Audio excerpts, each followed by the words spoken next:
வணக்கம். தமிழ் ஃபுட் கார்னர்ல இன்னைக்கு நம்ம புழுங்கல் அரிசி மாவை வச்சு புட்டு எப்படி பண்றது அப்படின்னு பார்ப்போம். முதல்ல ஒரு கடாயை சூடு பண்ணிட்டு அதில் 1 கப் புழுங்கல் அரிசி மாவு சேர்த்துக்கலாம். இதை லைட்டாக மட்டும் கொஞ்சம் கை பொறுக்கிற சூடு வர அளவுக்கு நம்ம வறுத்துக்கணும். இந்த புழுங்கல் அரிசி மாவு வீட்டிலேயே ரெடி பண்ணது தான். புழுங்கல் அரிசியை நல்லா கழுவி வெயிலில் காய வச்சு அதுக்கப்புறம் மெஷினில் கொடுத்து அரைச்சி வாங்கி வச்சுக்கிட்டா நம்ம எப்போல்லாம் வேணுமோ அப்போ யூஸ் பண்ணிக்கலாம். இது நல்லா ரொம்ப சூடாகிற வரைக்கும் வறுக்கக்கூடாது. இந்த மாதிரி கை பொறுக்கிற சூடு வந்ததும் ஸ்டவ் ஆஃப் பண்ணிவிட்டு இதை ஒரு பவுலில் மாற்றி வச்சுருக்கேன். இதில் கொஞ்சமாக உப்பு சேர்த்துக்கலாம். உப்பு சேர்த்துட்டு இது நல்லா கலந்துட்டு தண்ணியும் கை பொறுக்கிற அளவுக்கு வெது வெதுப்பான டெம்பரேச்சரில் வச்சுருக்கேன். ரொம்ப பச்சை தண்ணி ஊற்றுறத விட இந்த மாதிரி கொஞ்சம் வெது வெதுப்பாக தண்ணியை கொஞ்சம் கொஞ்சமாக தெளித்து இப்படி மாவை வந்து பெசரிக்கணும். கட்டி இல்லாமல் கொஞ்சம் கொஞ்சமாக தெளித்து தான் பெசரணும். இந்த பாருங்கள், இப்போ நான் வந்து இந்த அளவுக்கு உதிரி உதிரியாக வர மாதிரி இருக்கணும், கட்டியே இருக்கக்கூடாது. அந்த மாதிரி தண்ணி தெளித்து பெசரி வச்சுருக்கேன்.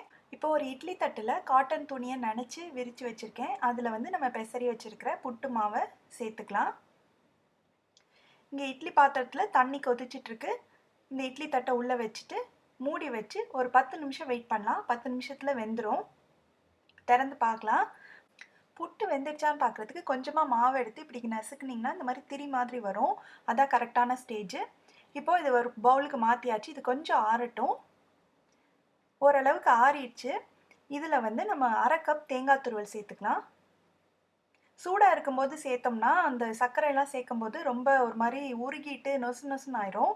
இப்போது நீங்கள் ஜீனி வேணும்னாலும் சேர்த்துக்கலாம். நான் வந்து நாட்டு சர்க்கரை சேர்க்க போகிறேன். நாட்டு சர்க்கரை உடம்புக்கு ரொம்ப நல்லது. உங்களுக்கு இனிப்பு எவ்வளோ வேணுமோ அதுக்கு தகுந்த அளவுக்கு நாட்டு சர்க்கரையோ ஜீனியோ சேர்த்துக்கோங்க. சேர்த்து இதை நல்லா கலந்து விட்டுறலாம். எல்லா பக்கமும் நல்லா ஸ்ப்ரெட் ஆகிற மாதிரி கலந்து விட்டுட்டு இப்படியாவும் சாப்பிடலாம். இல்லை இன்னும் கொஞ்சம் சாஃப்டாக இன்னும் கொஞ்சம் வாசனையாக வேணும்னா கடைசியில் கொஞ்சமாக நல்லெண்ணெயோ நெய்யோ சேர்த்து கலந்துக்கலாம். எண்ணெய் சேர்க்குறதுனா நல்லெண்ணெய் தான் சேர்க்கணும். அப்போ தான் நல்ல வாசனையாக இருக்கும். நெய் சேர்க்குறதுனா லைட்டாக உருக்கி சேர்த்துக்கோங்க. இப்போ இதெல்லாம் நல்லா கலந்தாச்சு. அவ்வளோதான். சூப்பராக கமகமன் வாசனையோட ரொம்ப சத்தான புழுங்கல் அரிசி மாவு புட்டு ரெடி ஆயிடுச்சு. இதே மாதிரியே பச்சரிசி மாவுலேயும் புட்டு பண்ணலாம். பச்சரிசி ஒத்துக்காதவங்க இந்த மாதிரி புழுங்கல் அரிசி மாவில் நீங்கள் புட்டு செஞ்சு ட்ரை பண்ணி பாருங்கள்.